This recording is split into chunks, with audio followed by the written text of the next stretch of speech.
Welcome to Life is Good. I'm Heather McHugh, your ever-loving hostess. And as you know, filming in pajamas in northern Vermont on a winter's day is not a bad idea. No, that's pretty cool. He rocks in the treetop all the day long, hopping and a bopping and a singing his song. All the little birds on Jaybird Street love to hear the robin go tweet, tweet, tweet, rockin' robin, tweet, tweet, tweet. I have the most amazing guest for you today. He's going to tell you all about what it's like to ski at Jay during these fabulous conditions, even though it's 0 degrees outside.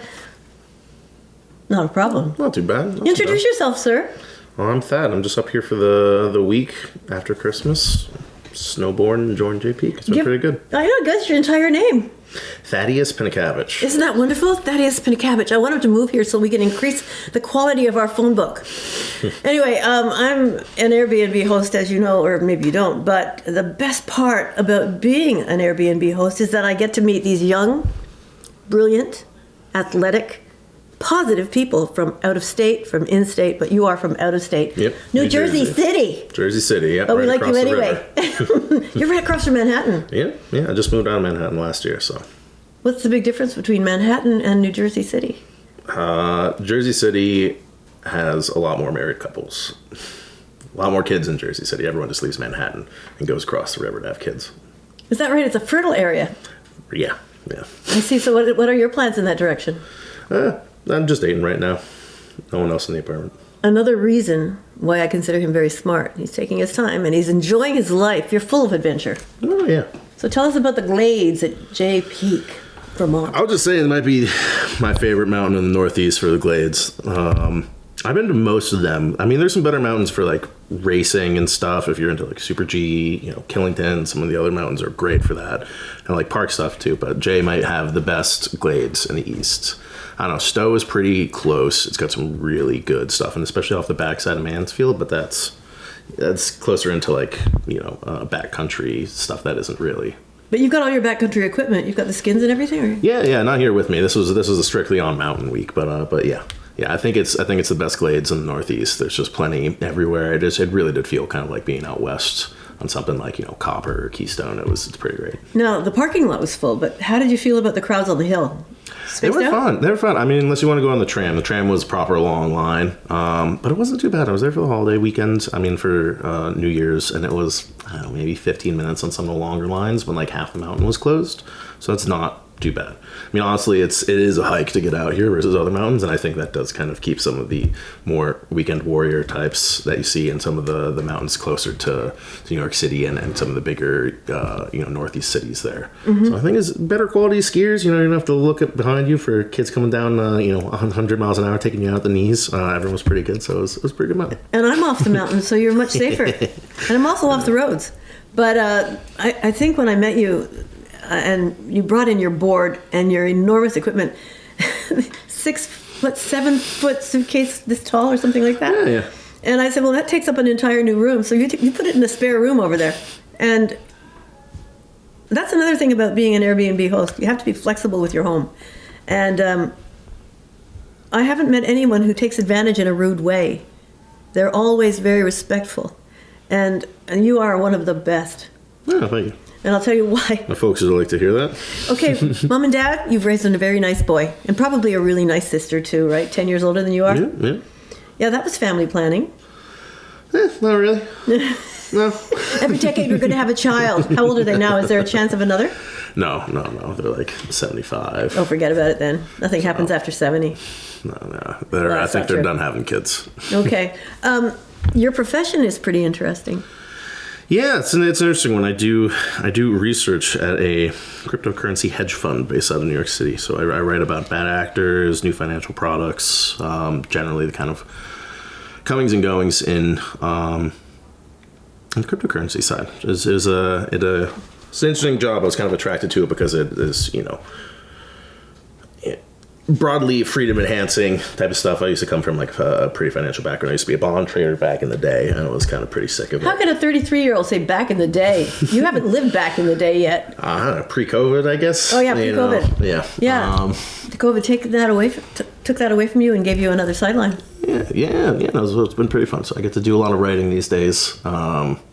doing one currently about like the Genius Act and the impact on what it means for like the U.S. markets on treasuries and generally like, banks and kind of local What is credit the Genius provision. Act? That's the one thing. There's like this kind of thing called stable coins that generally facilitate online transactions in the world. It's comparable to credit card transactions. It's getting pretty close to like ACH transaction volume as well too. That's just about letting banks do it in a regulated way versus the main player, which is a giant offshore conglomerate of 12 people. As in somebody, Mr. Friedman, who was arrested in the Bahamas? No one that's been arrested, but they are. It's this company called Tether that they do have the most profitable employees in the world. And you're with Tether? No, I'm not. No, this company called Galaxy Digital. Okay. Shout out to Galaxy Digital for keeping it real. No, yeah, but our research team is good. We do. We're the only research. There might be others, but we don't take any payments from any projects or anyone. We're strictly independent from the trading arm as well too. So we can be trusted on to be impartial. Yeah. Do you have anything dealings with the SEC? Yes. I mean, we just went public in the U.S. You did? Earlier this year. Yeah, on NASDAQ. Did you ring the bell? I did not ring the bell. I was there in NYSE when our company did ring the bell. Our CEO, Mike Novogratz, but we were a Toronto company actually before. Did you say Toronto? Yeah, we moved from the TSX to NASDAQ this past year. Being a Canadian, Toronto is ethical. We used to call it Toronto the good. I'm from Montreal. Montreal the heathen and wonderful, fun-loving joie de vivre people, and then there was Toronto the good. So, and they also had the Maple Leafs, which none of us could ever support the Maple Leafs, but I guess Toronto is still the good. Montreal's still the fun. Yeah. We still have a big Canadian presence, but we're more focused in New York City these days. Yep. How many clients do you deal with? Because you have to look at quote bad actors. How many are there? Oh yeah. I mean, there's loads of bad actors, but we only. How can you find out if they're bad? Oh, I mean, you do the same thing that any kind of like bank does. There are services that you can do background checks on people. So we bring in like high net worth individuals, but also like proper firms and companies that are based in the U.S. So it's like a lot of, in a way that like any bank kind of trading desk deals with other like banks and hedge funds and folks in the area. We essentially do that, but then with a scattering of more high net worth individuals. But what you do, I mean, the whole thing with cryptocurrencies is that it's more visible. You can actually trace the sources of everyone's funds when they come into it. So that's part of what I do. It's called on-chain intelligence. So essentially, forensic accounting of sorts, so we can trace funds back for people. So we'll have clients come in. We have sketchy folks every once in a while that will want to onboard. Sales team will pass me on the big, hey, take a look at them. I go, okay, I'll take a look at what they're doing. Be like, okay, these guys are clearly a Swiss-based exchange, or like, okay, these guys are some sort of. Would that be money laundering, or? No, not necessarily. I mean, it depends on the nature of everything, what they're representing, if it's a real business or not. But yeah, I mean, that's all goes into the equation. Every bank and big institution has to do that. They've got their know your customer, Bank Secrecy Act, anti terrorist financing laws that you all kind of follow. That we're also privy to. We're the most regulated firm in the industry that way. We registered as like a swap dealer with the CFTC, which is another kind of layer of regulation. So we're the most highly regulated by choice. How many people in your position? Well, there's like 600 people in the firm. Our research team is about 10 folks. Do you interact very often with exchanging information, or do you? Oh, yeah. Yeah? Oh, yeah, absolutely. I mean, we sit right in the trading desk. That's part of the job. Prior to this, too, I also ran market risk of the firm. So it's all a combination of, you keep the intelligence of people that know what's going on or kind of have experience in the area close at hand on the trading desk. It's a very typical thing that's helps the spreading of sharing of information. We brought a lot of folks back into the office specifically just for that. Like a lot of folks work from home still that aren't related to the market side. But when you get something like that going on, like the market moves fast, it really behooves you to have a whole bunch of people together talking a lot and just sharing information rather than keeping things siloed. That's how things go wrong. Can you tell us anything about someone you're researching right now, or is it all very confidential? Go for it. Well, God, what I was recently, there's the rather esoteric like finance thing that I was doing, but that was probably not here. But the Genius Act thing makes sense to talk about because it is properly changing some banking laws, and the idea is that it might, while kind of enabling this new digital money to be safe in consumers' hands, might actually take away from community banks because it's just a trade-off. It's essentially, would you put $1 in your checking account and not get any interest on it? and they'd be kind of locked up. And this 2 years ago, we had some bank failures out of the West Silicon Valley Bank. Yeah. A few others, and people are essentially like, okay, I don't want to take on a bank risk like that, because you invest in a stable coin, it gets rid of some of that bankruptcy risk, but what that is going to do is take deposits from banks to there, less deposits at banks, less cash to finance, local mortgage origination, credit creation, so stuff that community banks are good at, small business financing, all that stuff. So how will you help the country with that? I'm going to recommend some things. So writing in the paper is not only just kind of looking at what the impacts are, getting estimates on like what it is going to do to credit creation.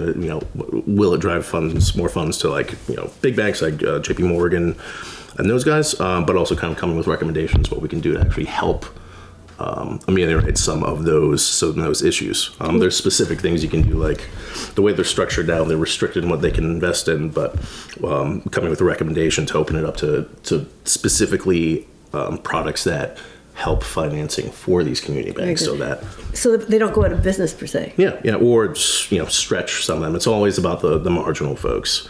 It's always the bank that just needs that last bit of deposits and then push it over the edge, and you get your typical kind of bank run worry scenario where everyone tries to get it's survival of the fittest, but is there any heart in what you do as far as helping the community banks to survive? Would there be a transitional way they can do their business?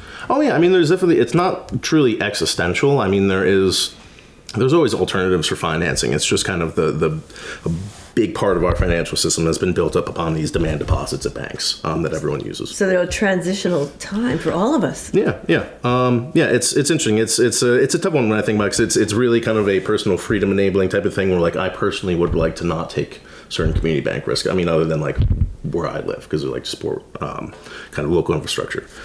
But on the other side, that does hurt things structurally. So it's a tough balance between like trying to enable people to like not be stuck in a local bank that potentially has issues, versus also kind of tipping the balance a little bit on the structural stability of the financial system. How will that affect FDIC funds if a bunch of little banks go under?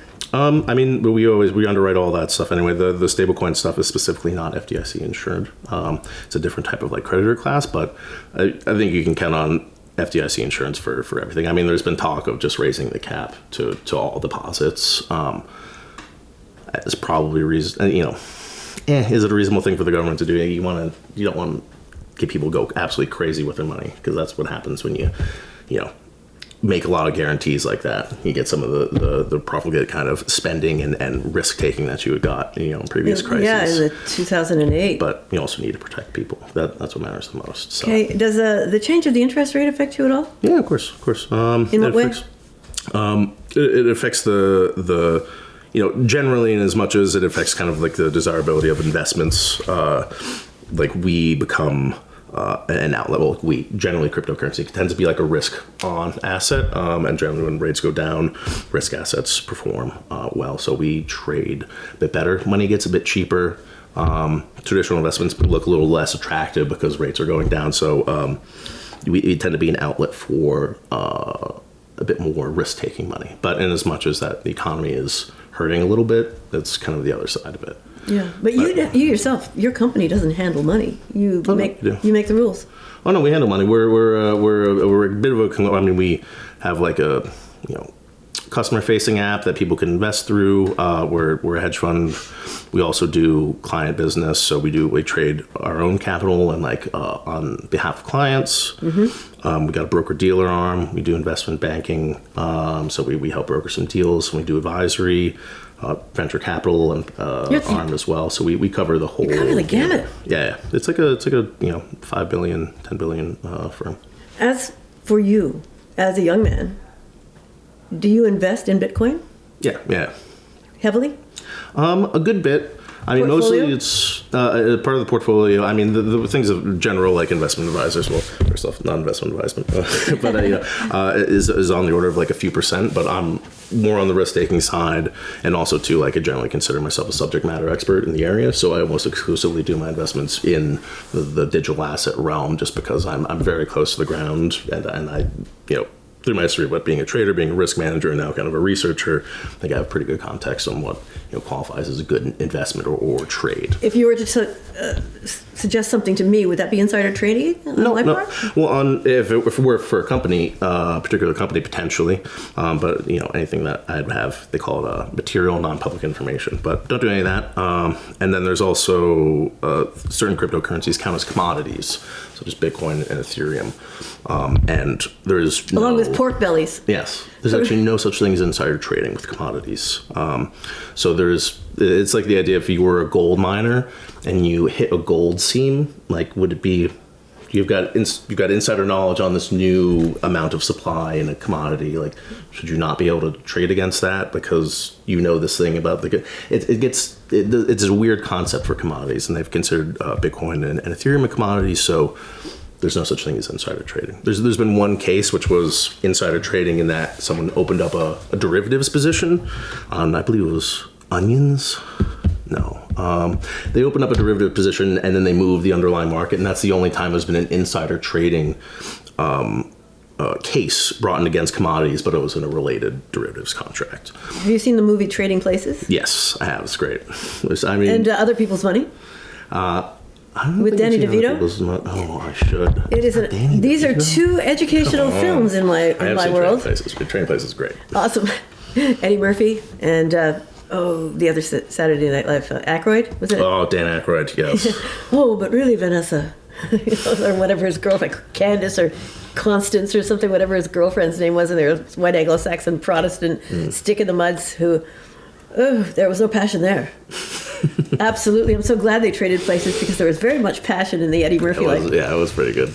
So you can see, you can find humor in this sort of thing, but given the economy, which is at this point, things are booming in the economy in certain areas, but inflation is extremely high. Mm-hmm. And those of us living from paycheck to paycheck, and I don't get a paycheck really, I've got Social Security and a bit of this and that. And as an investor in the environment and health scientific research, that's not getting much back either at all in this area, but not this area geographically, but in the area of where I'd like to support. Bitcoin has been offered to me, and I don't, here's my quarter. How much will that get me? What is the minimum a person can invest in Bitcoin? A penny, less than a penny, fraction of a penny. Oh, some people have no sense at all. Yeah. But a penny, really?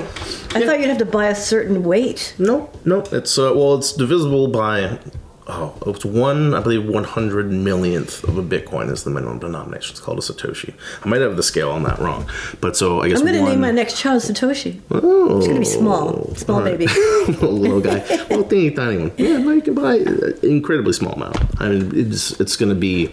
That's probably 1/100th of a cent is probably the minimum denomination right now. Then I guess. Is that right? Well, then I think most of us around here have that. If that. Yeah, I mean, these are questions that are being asked by a layman, because I've always been very, especially after the Friedman case, very skeptical about new ways of having money. Pretty understandable. And at my age, your mom's my age, so does she listen to you and change some of her ways of investing because you are you? No, they have different investment horizons and goals. It's really not necessary for my parents to move their money that's supporting their lifestyle than being retired into something that's more volatile like cryptocurrency. I mean, a small investment advisors recommend a very small proportion if you do want to add it on, but it is considered a high risk, high volatility asset. It is. Cryptocurrency, what is an annual return on a normal crypto? A normal is an interesting way to think about it. I mean, generally average. I mean, well, the way we think about Bitcoin is usually generally what we consider the average because other ones come and go so much. That's why a lot of recommendations are only to ever buy Bitcoin. Because the others are a lot of fads. A lot of the way to think about it is it is venture capital investing, and a lot of people shouldn't be doing venture capital investing. Definitely not. But for venture capitalists started me on all my businesses though. Here's $200, Heather. Start a newspaper. Okay. Yeah. But we could do that here in Vermont. We could start with a little and just barter for everything. And cash was not an issue where I lived for 30 plus years over in Franklin County, Vermont. We traded for everything. And, this is a different kind of trading. We traded services for goods. We traded goods for services. We traded services for services. And it was a very good way to raise my family because it kept me at home with my kids. I could barter everything. Yeah, it's a good way to do things. But when you think of the trading scheme in this climate, it's an awful lot to do with what you do.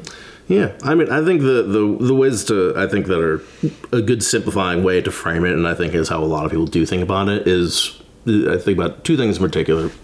There's one, the digital gold narrative. I mean, gold this year has had its best year in ages. Yeah. It's typically not a great thing. I believe last time was summer of 79. So there's a lot of very interesting things happened last time. Gold and precious metals kind of went up this way, but a lot of it is a sign of uncertainty for the future and kind of distrust on whatever the current kind of money they're using. I mean, there's been a lot of inflation of the U.S. dollar. A lot of people are worried about executive overreach, especially when it comes to the Fed and just generally. Let's talk about executive overreach. What have you witnessed in the last minute? Well, I mean,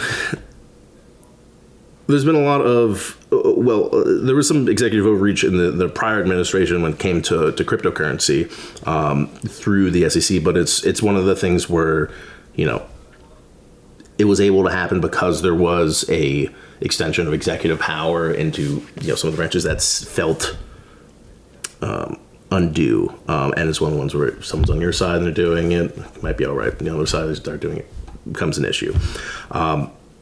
So there's a lot of punitive things from the SEC related to kind of the cryptocurrency industry, but there's also Trump's pressuring of the Federal Reserve process and whether he can fire, displace Federal Reserve governors. They were, Federal Reserve catches a lot of flack, but has done pretty well preserving its independence as a GSE, a government-sponsored entity.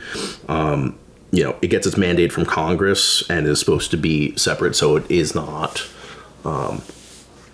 influenced by political pressures. It's supposed to just have a job, inflation, and employment, dual mandate.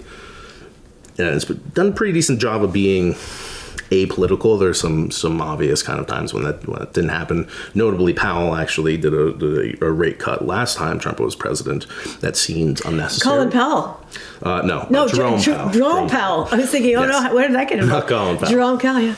But no, there was actually a cut that seemed a little undue. That was definitely coming from political pressure. So that's one of the ones in recent times. But now Trump is talking about putting in someone that's a bit more favorable to him, and are they going to be kind of true to the mandate and be independent, or be more along the lines of... Well, I see an awful lot of swaying in the wrong direction from political power, whether it's through allegedly blackmailing people to do his will, or in any other regard, forcing, manipulating, encouraging, shall we say, people to follow his will.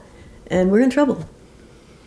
Yeah, there's a lot of interesting levers of power that have not been used quite this way previously, and it's probably about time to reduce some power from the executive and restore it to legislative. The 25th Amendment would help.